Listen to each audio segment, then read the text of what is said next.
Jehovah ny tany sy izay rehetra eo aminy, izao rehetra izao sy ny mponina eo aminy. Fa izy no nanorona azy tambony ranomasina, tambony rano nampitoerany azy. Iza no hiakatra any an-tendrombohitry Jehovah, ary iza no hitoetra ao amin'ny fitoerany masina, izay madio tanana sy mahitsy fo, izay tsy manandratra ny fanahiny ho amin'ny lainga na mianina hamitaka. Andray fitahiana avy amin'ny Jehovah izy, ary fahamarinana avy amin'ny Andriamanitra mifamonjena azy. Izany no taranaka mitady azy, izay mitady ny tavanao dia Jakoba. Asandrato ny lohanareo ry vavahady, ary misandrata ianareo ry varavarana fahagola, mba hidiran'ny mpanjakan'ny voninahitra. Izy izao mpanjakan'ny voninahitra izao, Jehovah mahery tsy toa, Jehovah mpiady mahery. Amen.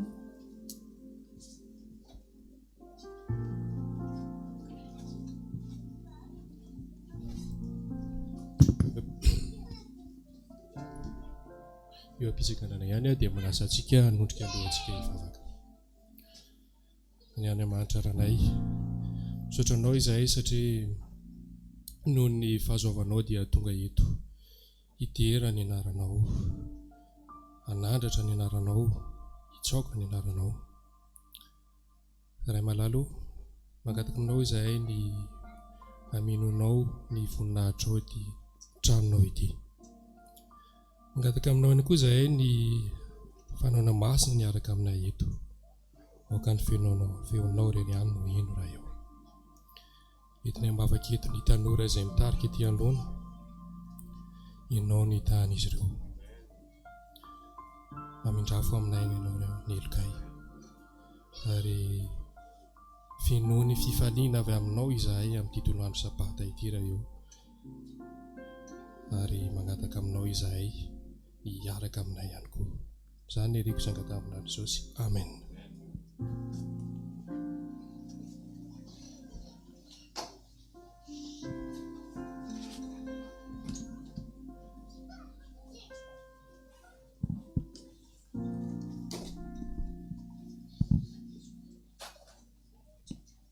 Arak'izao hitantsika izao dia fifaliana indray ho an'ny tanora eto amin'ny fiangonantsika no manolotra ny arahaba tonga soa eto an-tranon'Andriamanitra androany.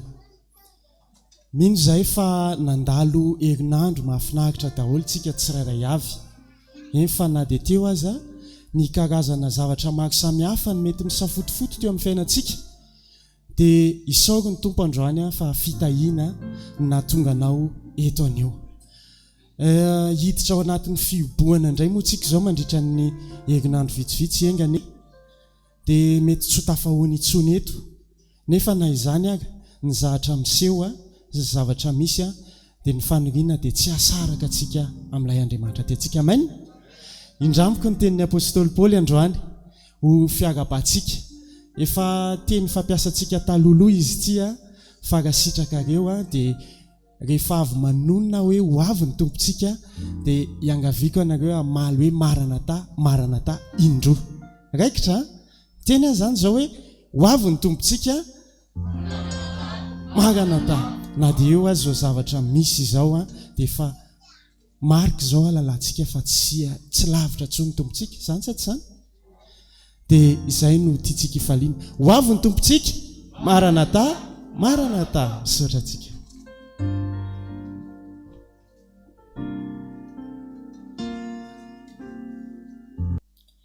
Zao isika dia hanao ny hira laharana faha 130 aza mangina ataontsika amin'ny rediny eo am-pitsanganana.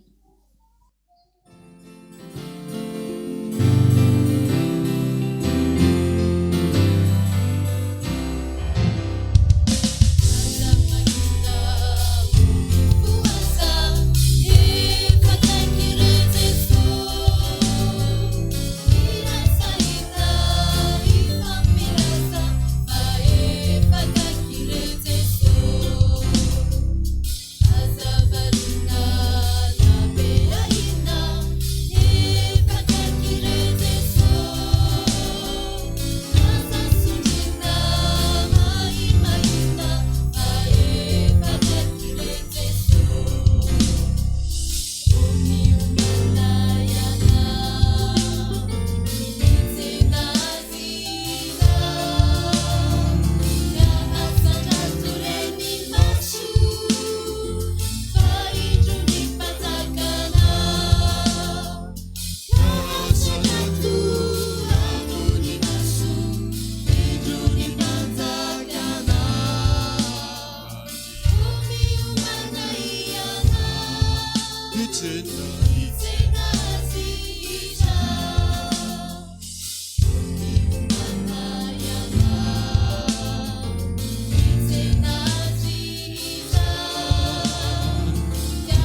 manao ira manaraka indray tsika zao.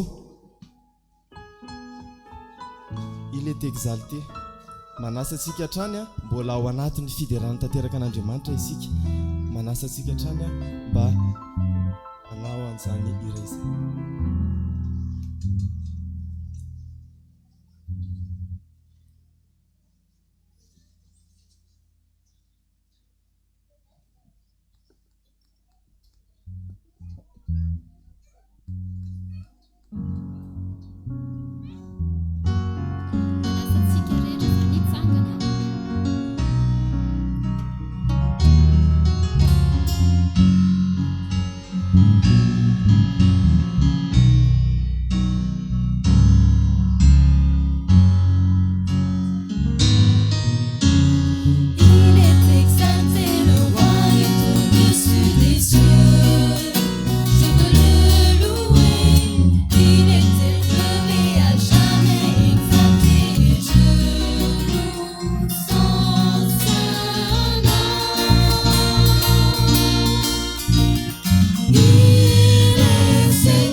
Iaraka nondrika ny lohantsika isika hivavaka.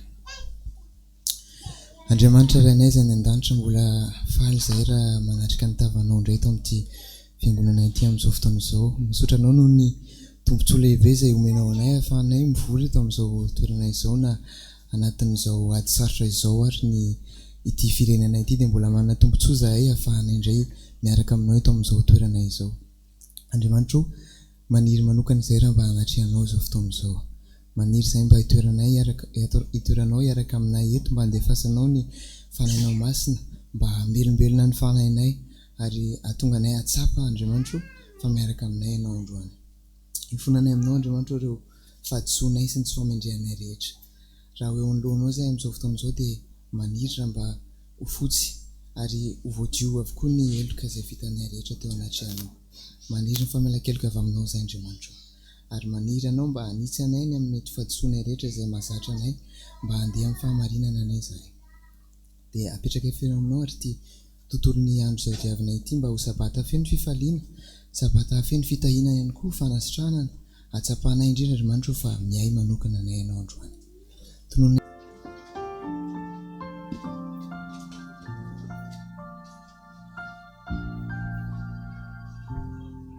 Bonjour. On arrive maintenant au moment des dîmes et offrandes. Avant que les diacres puissent passer dans les rangs, j'ai une petite question à vous poser. Est-ce que Dieu dans votre ville est fidèle? J'entends pas. C'est un petit oui ça, hein? Amen. Et est-ce qu'il fait de bonnes choses pour vous? Est-ce que vous êtes content d'être là? Amen. Aujourd'hui, on est heureux avec les jeunes de vous partager un culte assez spécial. Et à travers ces dîmes et offrandes et à travers toutes les réponses que je vous ai posées, j'aimerais qu'on puisse être reconnaissant à travers les dîmes et offrandes, que nous remercions le Seigneur de tout ce qu'il nous donne dans notre vie, de tout ce qu'il nous apporte, les bonnes choses. Et on devrait le remercier, être reconnaissant dans tout ce qui dans la vie qui nous accompagne. J'invite maintenant les diacres à passer dans les rangs pour les dîmes et offrandes.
So dia manasantsika hitsangana iaraka hivavaka amin'ny fanatritsika.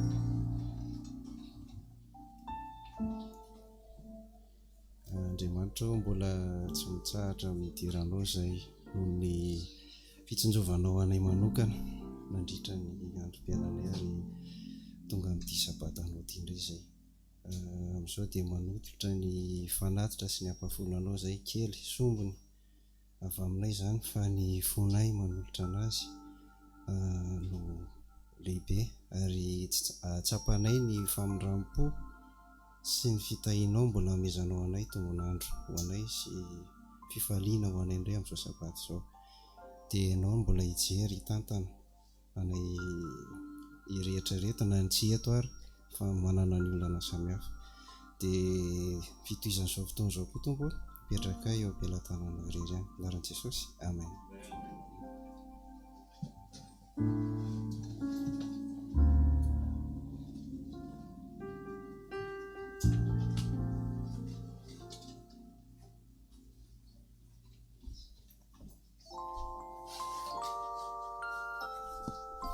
Bonjour les enfants, bonjour les grands. J'aimerais que les enfants m'écoutent parce que ce matin, c'est une petite histoire très spéciale pour eux. Ce matin donc, j'aimerais vous envoyer en Alaska. Est-ce que les enfants connaissent c'est où l'Alaska? Jordan? Oui. Alors, l'Alaska, c'est l'un de 50 États des États-Unis d'Amérique et qui signifie la Grande Terre. Il se trouve au nord-ouest du continent américain. Sa capitale est Juneau et la ville à laquelle on ne peut accéder qu'en bateau ou en avion. En Alaska, on trouve des blocs de glace comme ça parce qu'il fait froid toute l'année. On trouve aussi différents animaux comme les ours polaires, les huskies et aussi plein d'abeilles. On trouve aussi l'aurore boréale. C'est beau, hein?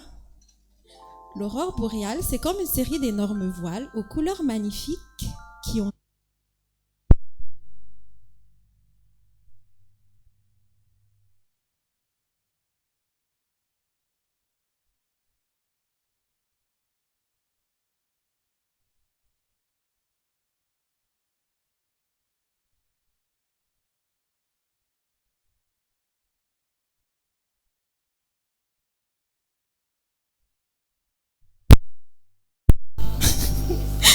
tout le monde.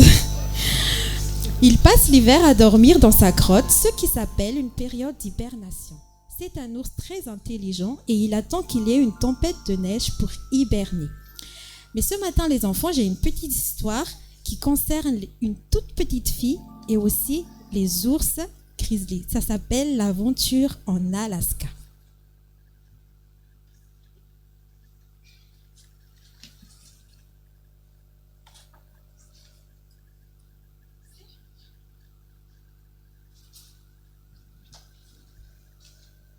Cet été encore, la famille de Mia a loué une maison pour passer les vacances en Alaska.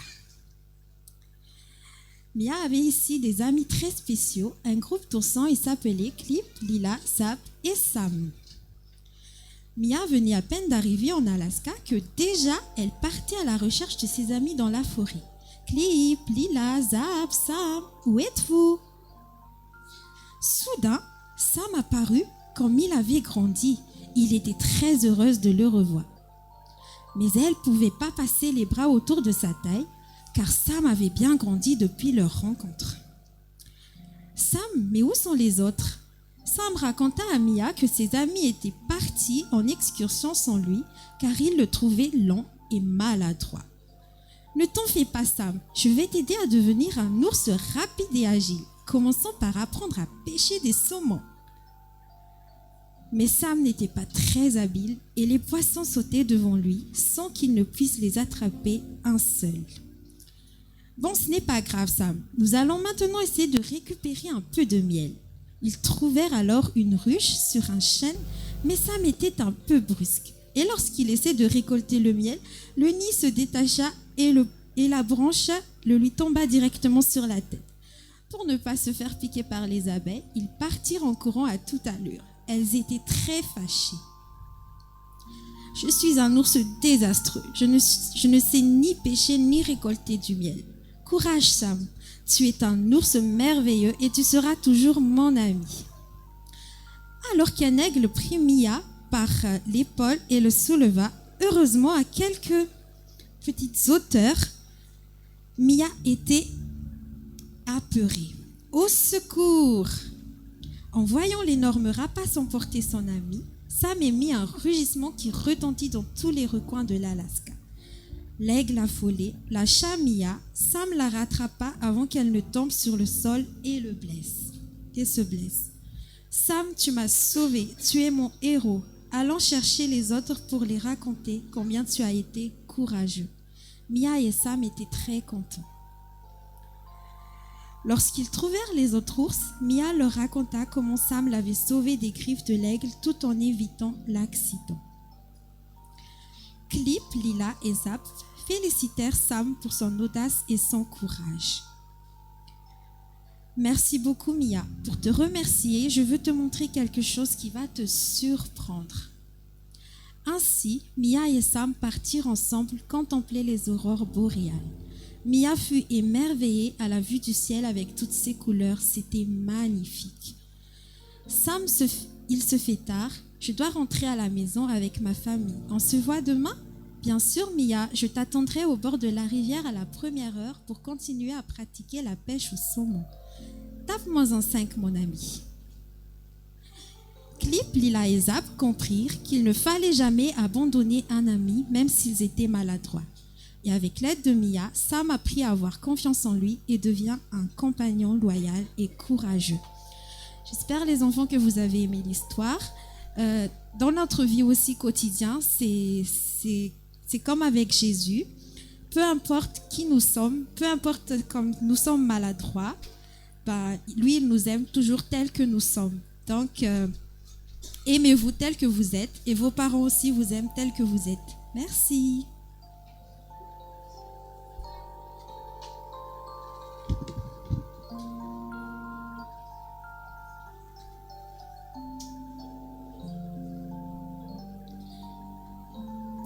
Alohan'ny andrenesantsika ny teny avy amin'ny mpanompon'Andriamanitra amin'ity maraina ity dia andeha hamaky isika ao amin'ny Daniel toko 12 andininy 12 ka hatramin'ny 12 13. Daniela 2:12, 12 sy 13. Izay mivaky toy izao amin'ny anaran'i Jesosy. Sambatra izay miandry sy mahatratra ny andro 5:30 sy arivo, fa mandehana ianao mandra-piavin'ny farany, fa hitsahatra ianao ka hitsangana ho ao amin'ny anjaranao amin'ny andro farany. Amen.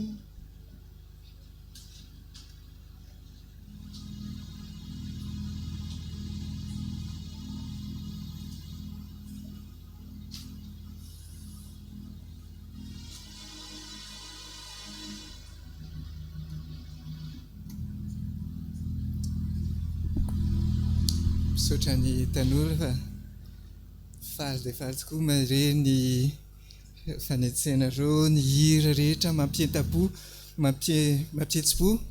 Mieritreritra manao hoe ohatran'izany ve ny any an-danitra, adino daholo ny fiainana rehetrarehetra, adino daholo ny vaovao rehetrarehetra, fa faly dia faly amin'ny misaotra an'Andriamanitra. Zavatra anankiray kotsika arotro dia izao, no nakaty daholo ny tanora dia lasa tsisy tanora vantontsony izany tery amin'ny farany tery, fa lasa ilay tanora zandriny daholo, na ny atsy amin'ny sisiny atsy ny ary amin'ny farany ery. Dia ny zavatra vao maro koa ilay tanora zokinjokiny, ilay ohatranay zany a, lasa teny amin'ny toerana daholo. Tohiziny ohatran'izany, ka lasa mahazo ny fifaliana daholo any rehetrarehetra. Amin'ny herindray zany, any an-trano daholo. Dia izao falitsika satria tafarako ohatran'izao. Nefa rehefa mieritreritra, rehefa miverina indray ny fiainana dia ahoana ary, rehefa mareny vaovao dia ahoana ary anao ndraisako an'izany. Tsoko anareo fa tamin'ity larobia ity, rehefa narehan'ilay teny avy amin'ny filoham-pirenena dia hoy izahay, roviana ihany ary, roviana ary no tapitra izao zavatra izao. Aiza ary no andehanantsika. Dia rehefa namaky baiboly andreo mandeha dia nilatsaka tamin'io tenin'io tao amin'ny Daniel 2:12. Fa ny aty ambonimbony taty kokoa dia miveriny indroa, ny anankiray anjely no teny dia ny anankiray Daniel amin'ny teny hoe roviana. Roviana no tapitra izao toe-javatra izao, roviana no farany izao zavatra izao. Tsy vaovao izany teny izany, fa efa rentsika foana. Mpianatra Jesosy nanontany Jesosy hoe roviana no tonga ny farany, ahoana no ahalalana hoe ho tapitra izany. Rehefa ao amin'ny Apokalipsy 2:9 koa dia misy ny zanak'Andriamanitra izany mitaraina manao hoe roviana ihany, hatramin'ny roviana. Dia reko mihitsy tsika koa misento manao hoe roviana ny farany izao, mba te hiaina ara-dalàna amin'izay. Tsy hoe hiaina ara-dalàna akory fa roviana Jesosy Kristy niverina dia ho afaka izany rehetrarehetra izany. Dia arak'ilay hira tazomintsika teo ry havana ny tiako jalaina amintsika androany dia sambatra izay miandry ka maharitra hatramin'ny farany. Sambatra izay miandry ka maharitra hatramin'ny farany. Sambatra isika. Rehefa ny ankizy rehefa ohatranao rehefa mandeha ny ray aman-dreny na ohatran'izany dia rehefa hoe ho avy dada sy neny izany na ho avy dadabe sy bebe dia faly be rovianareo ny tonga. Dia rehefa faly be foana mandritra an'ilay fotoana iaviana iny, fa rehefa miandry elaela kokoa dia manomboka eo amin'izay manomboka malahelo, aiza ihany ary, raisina amin'izay ny telefona, aiza ihany nareo, aiza ho aiza.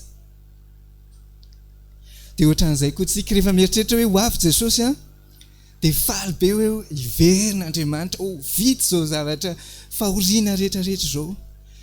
Fa rehefa melava ilay izy dia manomboka misento amin'izay hoe tompo aiza ianao, roviana ihany, aiza fa mba havelao amin'izay izao fahoriana izao.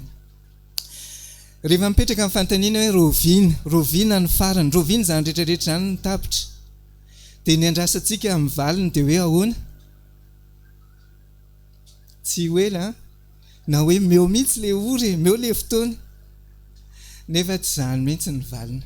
Rehefa jerentsika eo amin'io Daniel io, jerentsika any amin'ny apokalipsy, jerentsika amin'ny valitenin' Jesosy, dia zao foana ny tenenindreo ato amin'ny Daniel ihany misy hoe azo hemitra kely ve amin'ny andininy 12 misy hoe ozy izy hoe 5:telonjato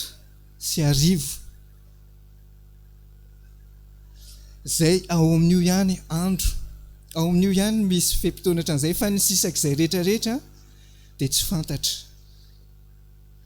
fa nomeny fotsiny dia zao famantarana. Dia meny famantarana be dehibe ngamba efa hitanareo tao ao amin'ny Marka 7:12, any amin'ny Matthieu 4:20, tenenin' Jesosy hoe zao avy ny zavatra hitranga hozy izy. Misy zavatra fijaliana marobe, misy horontany, misy aretina, misy zavatra isan-karazany hitranga hozy izy. Izay ny zavatra teneniny. Fa ny andro sy ny fotoana hozy izy dia tsy misy mahafantatra an'izany. Dia te hijanona amina famantarana anankiray tsy te hanadiady lalina be amin'ilay izy fa tiako resana amintsika fotsiny. Misy famantarana anankiray miverimberina foana dia ny hoe fijaliana. Amin'ny teny frantsay izy hoe détresse, misy fijaliana. Zany hoe isy fijaliana eto amin'izao tontolo izao. Dia ny mahagaga dia anisan'ireo ilay fijaliana ireo mahazo koa ny zanak'Andriamanitra. Zany hoe mahazo antsika koa zany. Misy tena mazava tsara mihitsy ny tenenao anatin'ny Baiboly, hoenjehinareo izy izy, ho vonononareo, hoentina any amin'ny tribonaly noho ny amin'ny anarako izy Jesosy. Zany hoe misy zany ilay fijaliana amin'ny andro farany dia tsika tsy ho afaka izany.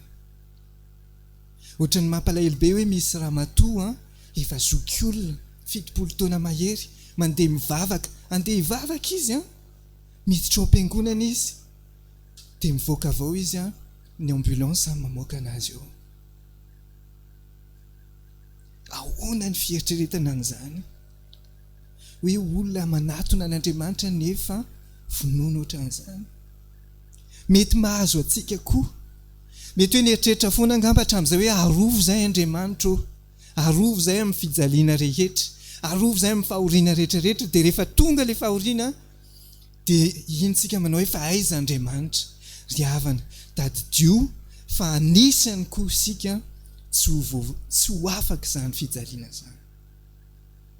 Aoka tsisy ho gaga, aoka tsisy alahelo, aoka tsisy atahotra raha sanatria ka azo ny aretina na fahoriana, eny fa na dia fahafatesana ary, fa anisan'ny fijaliana mety anjady amintsika izany.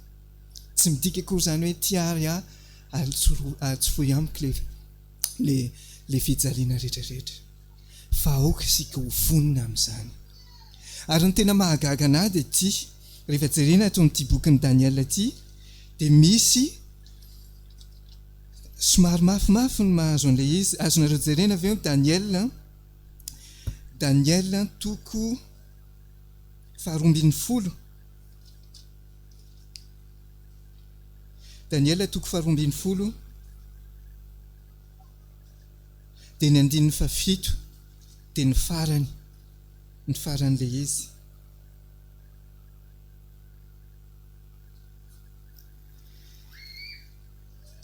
Hoy izy hoe misy fepitevina zany apetrany, dia hoy izy hoe any amin'ny farany indrindra, ary rehefa vita ny fanamotsamotsanana ny herin'ny olona masina dia ho tanteraka ireo rehetrarehetra ireo. Zany hoe valan'ilay hoe roviana, dia hoy izy hoe rehefa vita ny fanamotsamotsanana ny herin'ny olona masina, tena hoe reraka tanteraka, hoe tena voadona mafy mihitsy ary tsy manan-kery-tsony ny olon'Andriamanitra, dia izay ilay izy voatapitra. Eritreretinareo ve zany hoe hijaly eny fa na dia ny olona masina ary, dia rehefa tena hoe tsy manan-kery intsony izy, izay vao tapitra ilay fijaliana. dia izao ny zavatra tenenin Jesosy. Zavatra tenenin Jesosy eo amin'ny Marka 7:12. Marka 7:12. Rehefa mitantara izy hoe inavy ny zavatra hitranga hozy izy, misy an'ilay famantarana be dehibe isan-karazany. Miteny koa izy hoe hotoriany ity filazantsara ity izy dia izay maharitra hatramin'ny farany. Fa indray mandeha izy miteny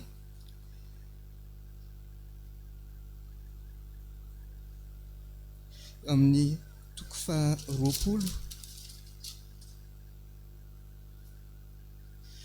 20. Hoy izy hoe Marka zany 7:12 dia ny 20. Zany zavatra zany ozy izy dia tena mafy be mihitsy ny ahazo. Fa hoy izy hoe raha tsy noafoezin'ny tompo zany andro zany dia tsy nisy nofo voavonjy, fa noho ny olom-boafidy izay novidiany dia hoafeheziny zany andro zany. Milaza izy ny zavatra fijaliana hitranga izay mahazo koa ny olom-boafidy. Dia hoy izy hoe noho ny olom-boafidy dia nafoeziny le izy, fa raha tsy zany dia mafy ary tsisy hoavitra eny fa na dia ny olom-boafidy ary. Zavatra tia nytenena eto zany dia zao hoe mafy dia mafy ny ahazo atsika. Ka tsy haiko hoe amin'izao fotoana iainantsika zao ve le fijaliana mafy indrindra, sa sanatrian'izany mbola misy ho avy. Aoka isika atoky, aoka isika hijoro hatramin'ny farany, aoka isika tsy hoe kory hoe satria sedra ny fahasahiranana ankehitriny dia anometsinan'Andriamanitra hoe aiza ihany ianao Andriamanitra, fa aoka isika hiandry.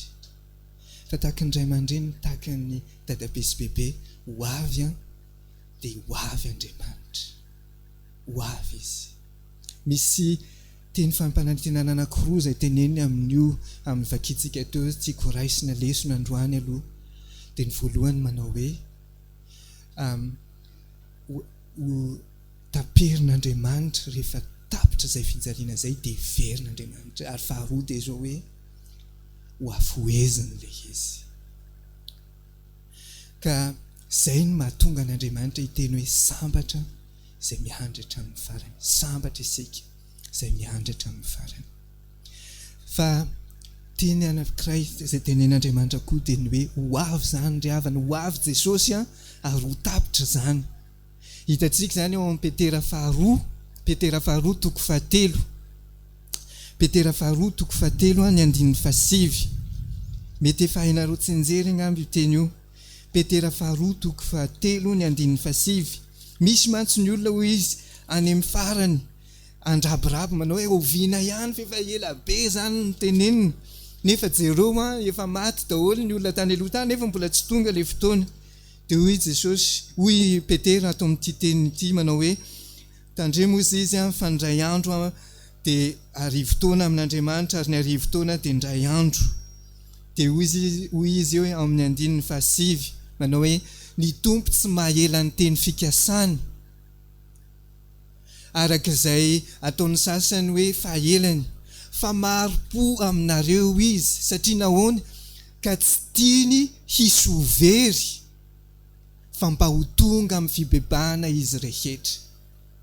Raha raisina zany dia izy tonga Jesosy, ho avy izy, fa tsy tiany hisy na ray amintsika ireo ary, na ray amin'ny olon-titsika, na ray amin'ny havantsika, na ray amin'ny eto amin'izao tontolo izao, tsy tiany hisy ho very, fa tiany ho afaka daholo ary tiany ho avitra daholo. Fa maro-po zany Andriamanitra, manana faharetany izy, satria nahoana tiany isika hibebaka. Ka tiako tohizana amin'izay lafiny izay hoe ka Andriamanitra zany ho tonga, ahenany le fotoana, ho afoeziny le izy. Eny fa na dia miajady amintsika le fijaliana, ho ahenany le izy. Azo antoka izay. Fa zao inona ara zany ny tokony ataontsika? Ny teneniny voalohany eto amin'ity teny ity dia hoy izy hoe hibebaka. Fa inona moa le hoe mibebaka? mitomany be ny ao an-tsaiko dia izay hoe mitomany dia milokoloky tena diso Andriamanitra tsy nety ilay nataoko iny. Izay ilay ny fahafantarantsika anazy amin'ny voalohany mibebaka. Ny dikany anankiray amin'ilay mibebaka koa dia manaiky hoe tena tsy nety ilay nataoko Andriamanitra ary tsy te hijanona amin'in'ilay tsy nety nataoko iny aho fa te hanatina anao anatina amin'ny lalana marina, izany hoe miova lalana.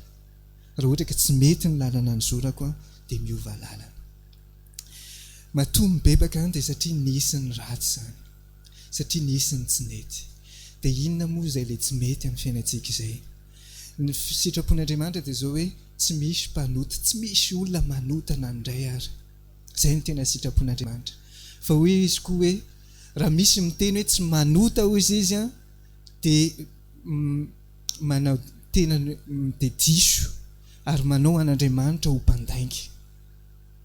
Fa isika hozy izy dia tokony hiaiky ny fahotantsika fa Andriamanitra hozy izy dia marina sy mahitsy ary raha ohatra ka miaiky ny fahotantsika dia mamela an'izany fahotana izany.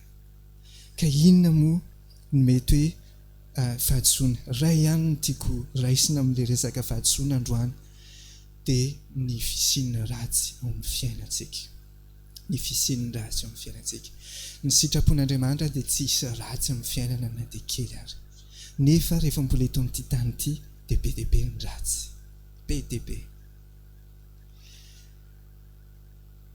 Na ny fisainana, na ny fiteny, na ny zavatra atao, rehefa tsy miteraka fahasoavana, fitahiana, fifaliana, fitiavana, fiadanam-po dia ratsy. Tsy dia hijanona loatra amin'izay ratsy izay fa tohizako avy hatrany ilay izy hoe inona moa izany ny tsara tokony atao. Ilay rehefa mibebaka dia manaraka ny tsara. Dia tiako zaraina amintsika ao amin'ny Tesalonianina voalohany toko 5. Tesalonianina voalohany toko 5. Misy torohevitra vitsivitsy ao meny antsika. Nanina moa ny ato amin'ity Tesalonianina ity ndraisiko satria io bokin'ny Tesalonianina voalohany io isaky ny tapitra ny chapitre anankiray dia milaza izy ny momba ny fiverenan'i Jesosy. Isaky ny tapitra dia milaza izy ny fahataperan'izao fiainana izao ary fanombohan'ny fiainana vaovao indray rehefa miveran'i Jesosy Kristy. Dia ao ato amin'ity Tesalonianina toko 5 ity ny farany izany milaza torohevitra vitsivitsy izy hoe izao izany tonga ny fiainantsika miaraka amin'Andriamanitra rehefa avy mibebaka dia manaraka ny lalana marina. Dia ny voalohany indrindra amin'izay dia hoy izy hoe mifalia mandrakariva, izay ny voalohany. Faharoa mivavah kaza mitsahatra. Fahatelo misaora amin'ny zavatra rehetra fa izany no sitrapon'Andriamanitra ao amin'ny Kristy Jesosy. Averiko indray manomboka amin'ny 9:9 mifalia mandrakariva. Ty teny ity ohatrany hoe midikany ve zany hoe tokony ho falifaly foana, tokony ho mihintsakitsaka foana. Dia na ohatra ka misy fahoriana sy notrandrahana dia mahafinaritra be. Izay ve ilay izy? Ilay izy tsy hoe mihatsara velantsika ka hoe ny ato am-poko ato tena malahelo mafy kanefa ny tena koa feno ohatrany hoe ny endriko fotsiny izany no hoe falifaly. Atao anatin'ity misy hoe mifalia mandrakariva ity misy baiko, misy fampaherezana hoe izay atao mifalia. Réjouissez-vous toujours. Mifalia mandrakariva. Misy mpandinika anankiray izay nanao fanandramana izy. Mahagaga an'ilay fanandramana fa izao izy hoe raha ohatra izy ka mifidy hoe ho faly dia faly, rehefa mifidy hoe hanjomotra dia manjomotra. Dia ny fanandramana nataony dia izao isakariva izy rehefa ohatra hoe mieritreritra hoe raha pitso maraina indray rehefa hifody isy an'ity dia hoy izy raha vao mifoha izy dia tonga dia zay indray. Dia tonga izy dia efa malahelo, dia efa tonga izy dia efa reraka, tsy dia hiala ao am-pandriana akory hanao izay zavatra rehetrarehetra tokony ataony amin'iny tontolon'ny andro iny. fananao fanandramana hono izy dia avy eo izy naparitany tamina olona be deaibe hoy izy hoe isaky ny alohan'ny atoriana dia ohatrany hoe mivavaka izy zany dia miteny hoe raha pitso maraina rehefa mifoa dia fo feno fifaliana feno hery sy tanjaka dia isaky ny mifo izy dia tanteraka tokoa ilay izy tsy faiko hoe mety marina aminareo ve zany tsy azo alalana marina ve zany raha tsy marina raha tsy manatanteraka anazy ka dia aoka samy anatanteraka izay te hanandrana ny zavatra neritreretiko ny nany nandramako dia zao misy andren'lay hoe ahoana ny fomba hialana amin'ny hoe alahelo sy ny ohatran'izay ahoana ny fomba hoe igérenao ny émotionnao dia zao ny zavatra teneny efa nandramako izy dia zao hoe zahako no misafidy hoe tsy misy zavatra ataoko ampalahelo anahy fa fidiko hoe inona ny émotion ho azoko amin'ilay izy dia rehefa nanandrana hoe tsy ho tezitra tsy safotofoto fa ezaka fangataka mba ho hiada-po sy ho faly dia rehefa nandramako ilay izy dia tanteraka za no misafidy hoe ho zao no ataoko ny eritreritro angambo izay fa ny ten'Andriamanitra ry havana dia zao izy hoe mifalia mandrakariva zany hoe ny teniny ho antsika zanak'Andriamanitra izay ao anatin'izao fiainana misafotofoto mivadibadika tsy fantatra tsony ao anatin'ny aretina ao anatin'ny fahoriana dia hoy izy hoe mifalia mandrakariva ka na inona ny mahazo antsika na inona mahazo antsika dia mifalia mandrakariva dia miverina amin'ilay teny vakintsika tao amin'ny Daniel teo manao izy sambatra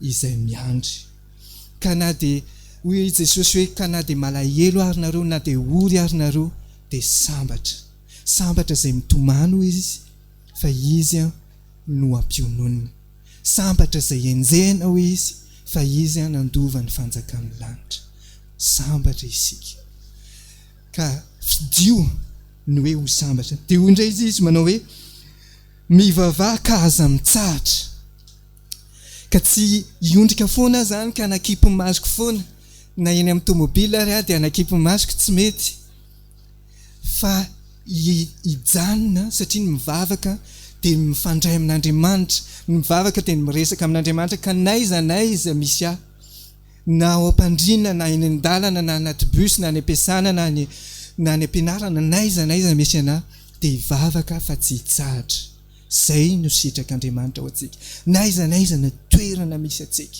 tsy hoe ato trano-piangonana ihany fa naiza toerana misy antsika dia hivavaka ka tsy hitsahatra dia farany hoy izy hoe misaora amin'ny zavatra rehetra tiako tsindriana kely ty hoe misaora amin'ny zavatra rehetra ty ny zavatra ataontsika indrindra rehefa mivavaka dia matetika mangataka hoe omeo aho Andriamanitra omeo aho anty ahako raha ohatra tsika ka mijanona fotsiny amin'izay le omeo aho dia iny amin'ny tranga dia miandry an'ilay valiny fa rehefa tsy azo ilay valiny dia malahelo eny foana zany zay na ohatra hoe efa tonga eo ilay valiny fahadino matetika no misaotra ny zavatra tenen'Andriamanitra amintsika dia misaotra koa ny antony dia satria ty rehefa misaotra tsika dia mahatsiaro hoe efa azo ilay izy fa tadidinareo ny zavatra tenenin' Jesosy ozy izy hoe minoa fa zay zavatra angatanareo dia efa azonareo dia hoy ny teny soratra masina hoe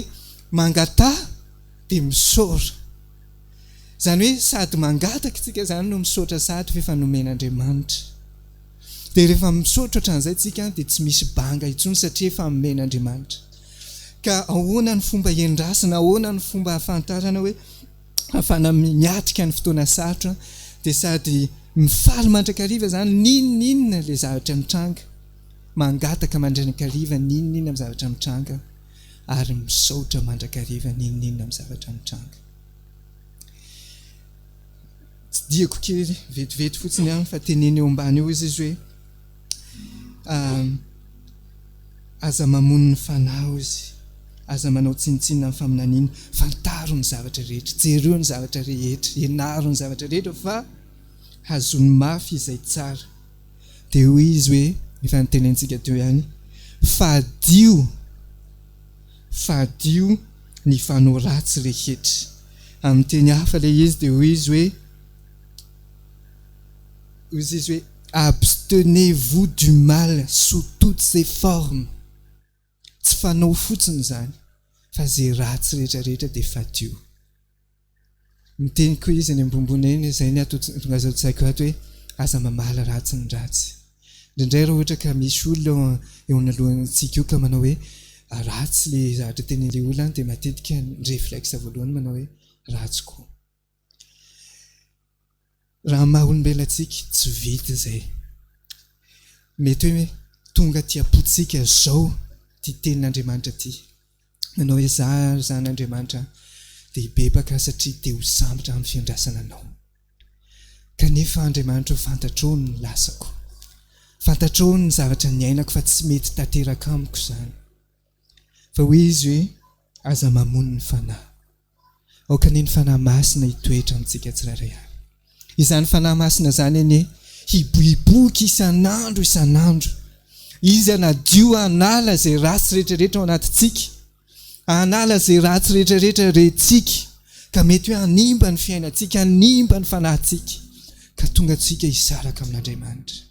Atonga antsika alahelo amin'ny fiandrasana no fiaviany. Fa aoka isika ho sambatra mandrakariva.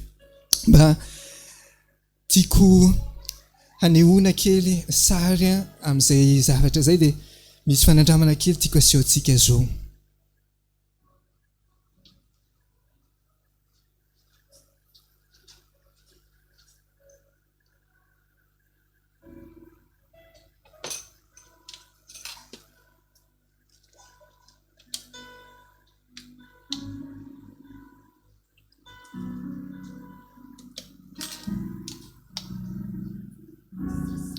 Raha ny sitrapon'Andriamanitra dia madio mangatsakatsaka izay moa fiteny ohatran'izao tsika, madio be daholo.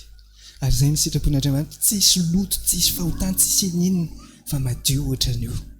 Tsisy fahatezerana, tsisy alahelo, tsisy hoe vesatry ny ota aty anatintsika fa tena madio tanteraka. Nefa ny fandehan'ny fiainana tsy ohatran'izay foana sa hono, tsy maintsy misy foana manelinkelina kely. Ary ny tena loza rehefa manelinkelina reny na dia kely fotsiny ara dia efa manimba zavatra.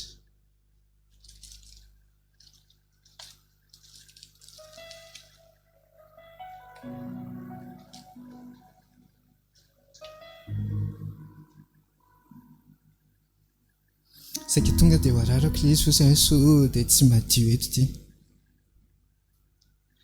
Dia aka kely fotsiny tena kely. Dia alefako. Ataontsika ohatrany hoe iny izany ilay ratsy. Kely fotsiny nalefako tao dia jereo ny nataony.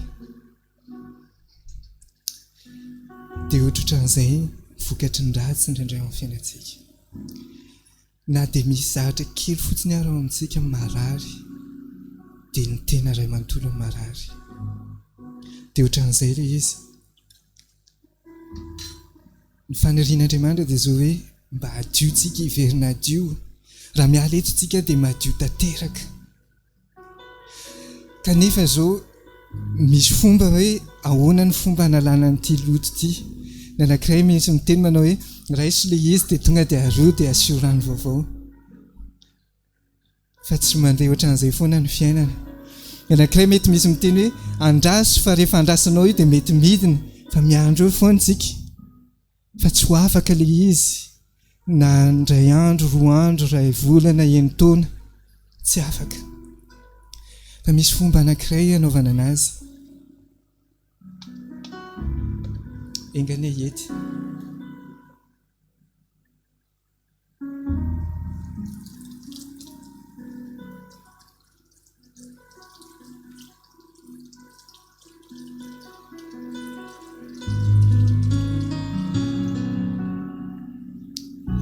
Efa me madio ilay izy fa mbola tsy afaka tanteraka. Fa toy izay zavatra tian'Andriamanitra atao amin'ny fiainantsika. Tiany hoe fenoana fifaliana, tiany hoe fenoana vavaka, tiany hoe fenoana fisaorana, tiany hoe fenoana ny fanamasina ny fiainantsika.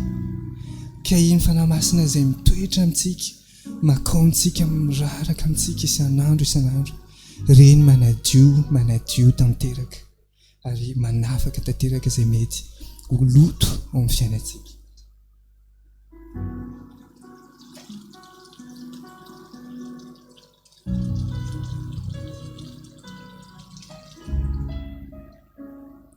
Raha ny sitrapon'Andriamanitra dia hiverina mangarangarana tahaka izao indray ny fiainantsika. Ry havana,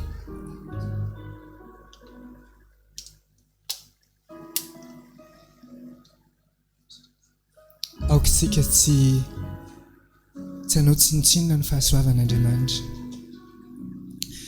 Aokitsika tsy ho resiny ny fahotanaka satria jereo ny maloto be tsisy afaka tsony. Fa aokitsika natona an'Andriamanitra manao hoe tia Andriamanitra fantatrao fa nanaikina piditra kely fotsiny ilay fahotana tamin'ny fiainako iny fa jereo ny vokany mavesatra amiko izy izao. Ary amiko tsy afaka fa mila anao aho.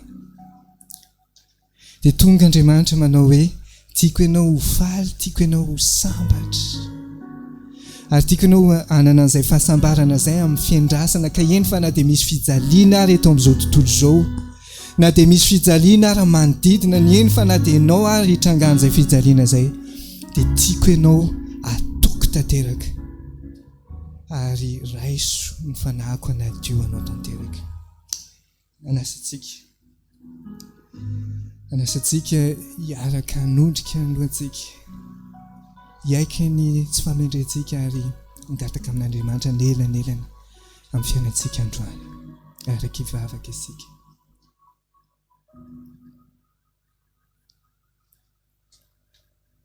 Tompo, ndreto izahay feno loto, tsy aty anatinay fotsiny fa manodidina rehetrarehetra koa dia feno zavatra isan-karazany manimba ny sainay, manimba ny fonay, manimba ny tenanay ihany koa. Tompo, mibebaka izahay ary dia hiteny aminao hoe tsy te hijanona amin'izany fiainana izany izay, fa mangataka anao hanafaka anay ary hanaly izany loto rehetrarehetra izany. Aminay dia izay ihany dia tsy mahavita izany fa eny Andriamanitra midina ary fenoy ny fananao masina izahay isan'andro tsy tapaka. Ary sanatrian' izany misy fahotana indray, misy loto indray, fa mahafoa fiainanay dia ianao hanafaka ireny Andriamanitra. Reny zavatra ratsy be dia be mifangaro reny ny Tompo lasa mampijaly anay ary mahatonga anay amin'izao fotoana izao feno fijaliana. Tompo, tongava faingana ianao ary afao amin'izany fijaliana reny izany. Ndreto izahay miandrandra anao, ndreto izahay mangataka anao Andriamanitra, ka tongava vonjeo ny zanakao na izay reto izany na tsy tafaraka aminay eto, dia ianao Andriamanitra mba hamonjy azy ireny koa, ho toa aminao ny teniny ary hifidy anao koa izy Andriamanitra, hiaraka hibebaka izahay ary hitodika aminao. Misaotra ray noho ny fahasoavanao, misaotra noho ny fitiavanao, amin'ny anaran'i Jesosy Kristy no angatana izany vavaka izany. Amen.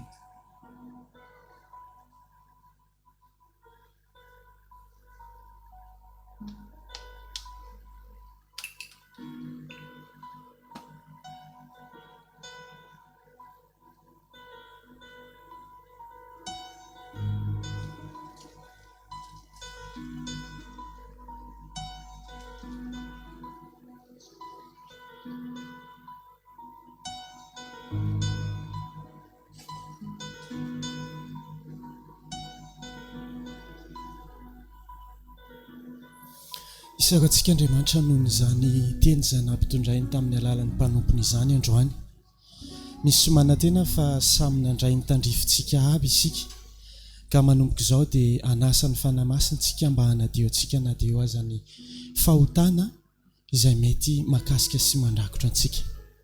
Amin'izao fotoana izao raha mahitsika dia ampiasaina matetika ny teny hoe fihoboana, geste barrière, distanciation sociale, entsika matetika zany.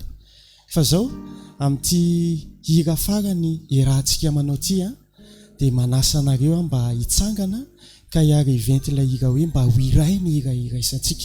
Zany hoe na dia mifanalavitra ary isika dia ny fotsika tsy fanalavitra fa fanakaiky mandrakariva amintsika samitsika ary amin'ilay ray mpamorona tiantsika.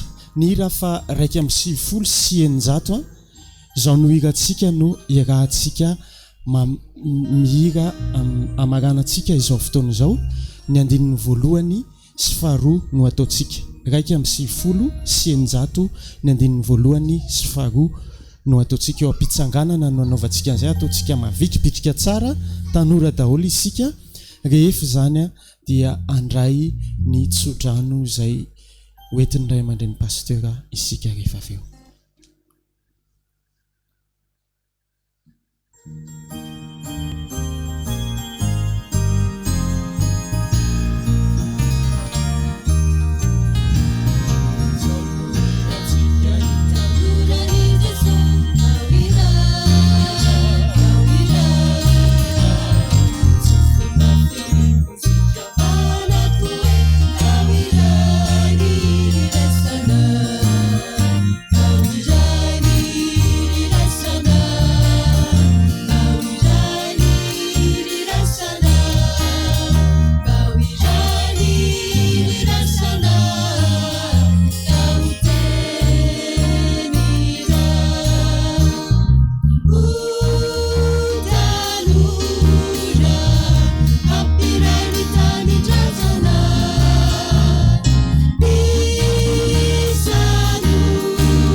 Ny teny fampahirezana izay raisitsika androany dia izay zaraina tamintsika ihany tao amin'ny Daniel toko 12 teo ary ny andininy 13. Io ny teny farany indrindra tenenin'Andriamanitra amin'ny Daniel amin'ny fampahirezana rehetra izay omeny dia izao ny sahatra tenenino izy hoe fa mandehana ianao mandra-piavin'ny farany, fa hitsahatra ianao ka hitsangana ho amin'ny anjaranao amin'ny andro farany. Ry havana, aoka ny antsika rehefa hiala eto dia tsy alahelo, tsy hiverina amin'ny fiainantsika tahaka mahazatra, fa aokitsika hitsangana, aokitsika handeha ary hizara an'izany fiainana izay fonomen'Andriamanitra zany amin'ny havantsika rehetra, amin'ny namantsika rehetra. Betsaka ny olona manodidina mila ny famonjena, dia aokitsika iray, aokitsika hifankatia, fa aokitsika koa ho fitaovana ampiasain'Andriamanitra hitory, hizara. Ary raha sanatria sedra ny fahasairanana ka ianao ho faty ary, dia aoka hitsahatra, fa tarovy, fa hitsangana indray isika ary handray ny anjarany efa noman'Andriamanitra ho atsika.